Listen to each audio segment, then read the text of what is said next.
I love you ಅಂತ ಅಂತಾರಲ್ವಾ friend. I love you ಅಂದ್ರೆ ಏನು? ಇವಾಗ ನೀನು ಹೇಗಿದೆಯೋ ಹಾಗೆ ನಾನು ನಿನ್ನ ಪ್ರೀತಿಸ್ತಿದ್ದೀನಿ ಅಂತನಾ?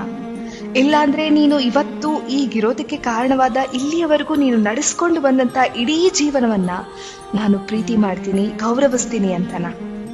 ಮುಂಬರುವ ದಿನಗಳಲ್ಲಿ ನೀನು ಹೇಗೆ ಬದಲಾದ್ರು ನೀನ್ ಹೇಗಿದೆಯೋ ಹಾಗೆ ನಿನ್ನನ್ನ ಅಕ್ಸೆಪ್ಟ್ ಮಾಡಿ ಪ್ರೀತಿ ಮಾಡ್ತೀನಿ ಅಂತನಾ? ಇಲ್ಲ ಇವಾಗ ನೀನು ಹೇಗಿದೆಯೋ ಹಾಗಿದ್ರೆ ಮಾತ್ರ ನಾನು ನಿನ್ನನ್ನ ಪ್ರೀತಿ ಮಾಡ್ತೀನಿ ಅಂತನಾ? ಏನು ಫ್ರೆಂಡು ಐ ಲವ್ ಯು ಅಂದ್ರೆ ಏನು? ಯಾಕೆಂದ್ರೆ ಇವಾಗ ನೀನು ಹೇಗಿದೆಯೋ ಹಾಗೆ ಪ್ರೀತಿಸ್ತೀನಿ, ಹೀಗಿದ್ರೆ ಮಾತ್ರ ಪ್ರೀತಿಸ್ತೀನಿ, I love you for now ಅನ್ನೋ ಪ್ರೀತಿಯಲ್ಲಿ ತುಂಬಾ ಪ್ರಾಬ್ಲಮ್ಸ್ ಇದೆ. ಯಾಕೆ ಅಂದ್ರೆ ಇವಾಗ ಹೀಗಿದ್ದಂಗೆ ಮುಂದೆ ಜೀವನದಲ್ಲಿ ಹಾಗೆ ಯಾರು ಇರೋದಿಲ್ಲ ಅಲ್ವಾ? ತುಂಬಾ ಬದಲಾವಣೆಗಳು ಬರ್ತವೆ. ಆ ಬದಲಾವಣೆಗಳ ನಡುವೆನೂ ಕೂಡ ನಮ್ಮನ್ನ ಒಪ್ಕೊಳ್ಳುವಂತ ಮನಸ್ಥಿತಿ ಇರಬೇಕು.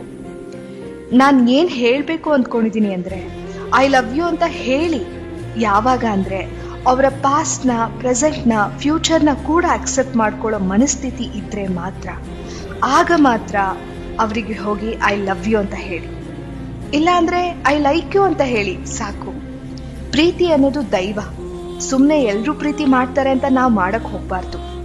ಅಪ್ಪ, ಅಮ್ಮ, ಅಣ್ಣ, ತಂಗಿ ಇದೆಲ್ಲ ಹೇಗೆ ಒಂದು ಜವಾಬ್ದಾರಿನೋ, ಜವಾಬ್ದಾರಿಯುತ ಸಂಬಂಧನೋ, ಪ್ರೀತಿ ಅನ್ನೋದು ಕೂಡ ಅಷ್ಟೇ ಜವಾಬ್ದಾರಿಯುತ ಸಂಬಂಧ.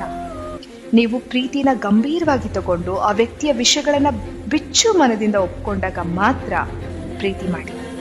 ಐ ಲವ್ ಯು ಅಂತ ಹೇಳಿ, ಇಲ್ಲಾಂದ್ರೆ ಐ ಲೈಕ್ ಯು ಅಂತ ಹೇಳಿ ಸಾಕು.